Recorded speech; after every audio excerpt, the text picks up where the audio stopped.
Money is one of the most important things that governs our daily routines. We need it for everything, whether it's simply to eat or to purchase a house.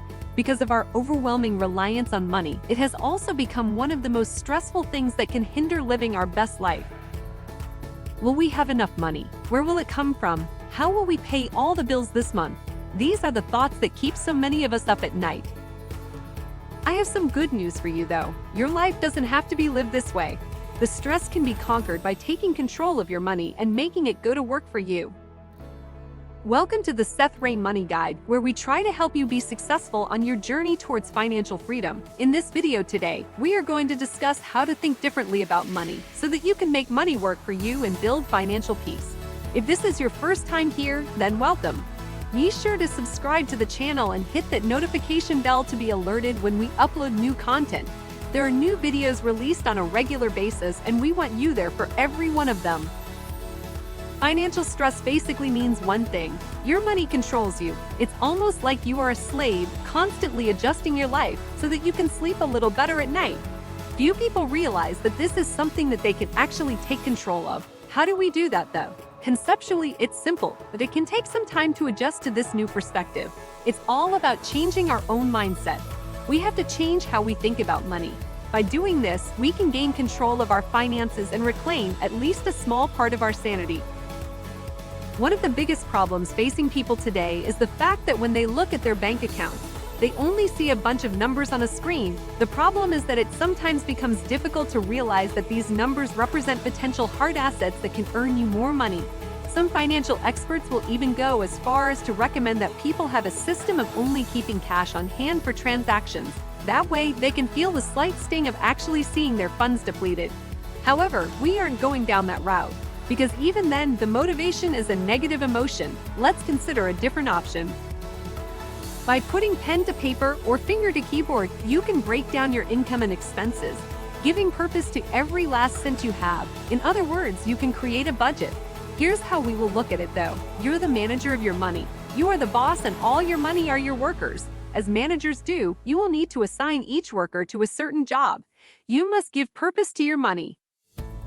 Give your workers a job description. Any good manager knows that you can't have workers running around aimlessly like the Keystone Cops, randomly taking actions that might be doing more financial harm than good. In order for anything to get done in an organized fashion, workers need to be assigned specific tasks. In the realm of finances, we call this making a budget.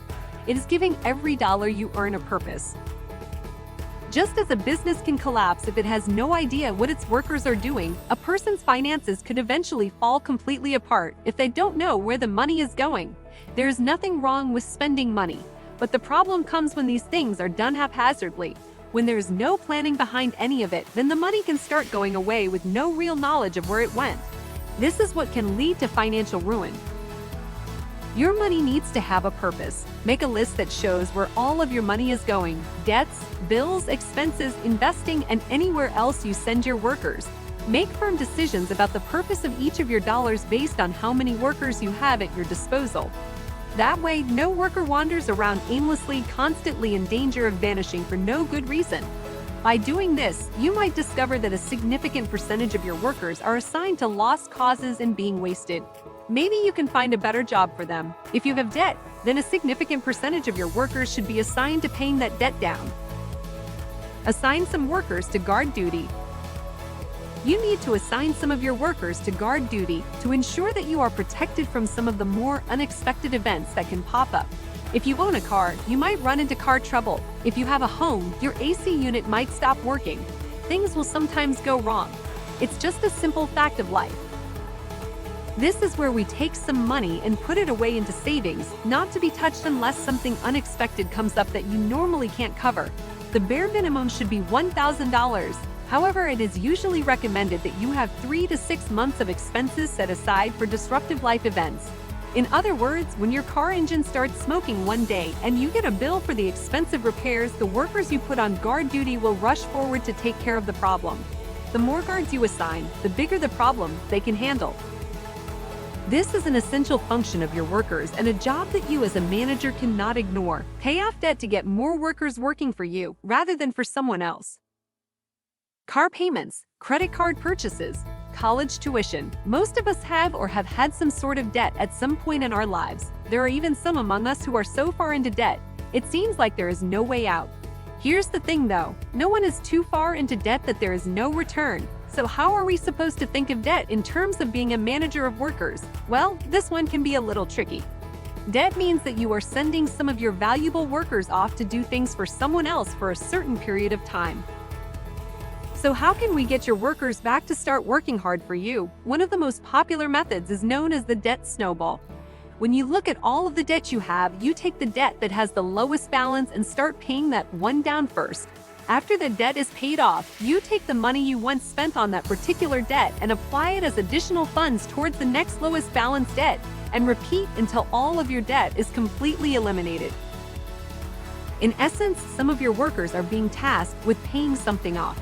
Once your workers have finished with their allocated job, you will send them to help other workers get their jobs done much faster. Eventually, your workers will be free to come back and work for you, doing whatever you want or need them to do.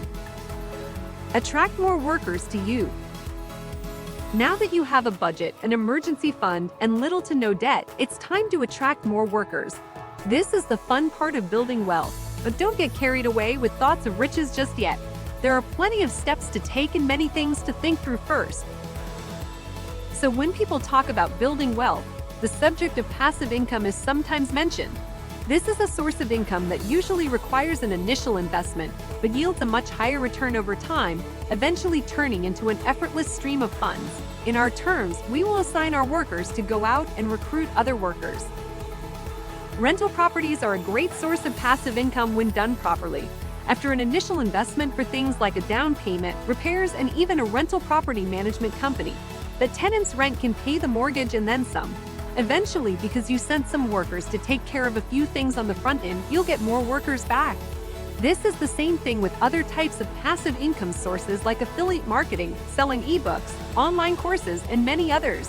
If you want to learn more about these and other forms of passive income, check out our other video on how to create 8 streams of passive income.